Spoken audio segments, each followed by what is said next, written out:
loi travail XXL, ordonnance, renforcement du dialogue social ou autre, elle n'est en vérité que la loi des dividendes. La loi qui réduit les droits des salariés, les ubérise, les flexibilise, les martyrise. Alors que l'été a été synonyme en bourse de publication des résultats trimestriels des entreprises cotées dans le CAC 40, elle se porte particulièrement bien et le premier semestre a été particulièrement fructueux. Les 40 plus grosses entreprises ont annoncé que leurs bénéfices avaient atteint 51,6 milliards d'euros en 6 mois, soit 25% d'augmentation par rapport au premier semestre 2016. Et vous connaissez les raisons de ce nouveau décollage des bénéfices.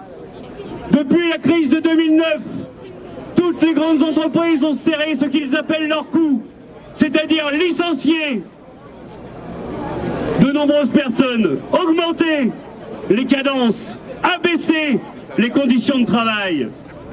Toutes ces richesses sont le fruit de la force de travail que chacun d'entre vous produit chaque jour.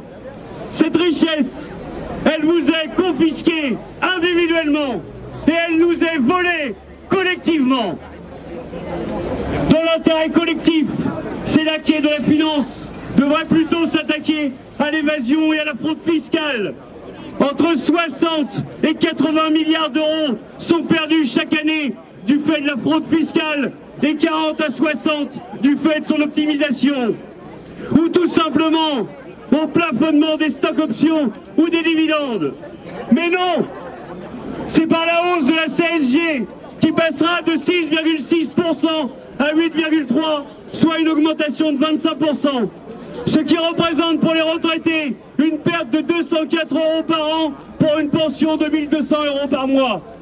L'abaissement de notre salaire socialisé et la casse de nos droits, comme les indemnités dues en cas de licenciement abusif, que l'État voleur et complice va continuer de gaver la finance.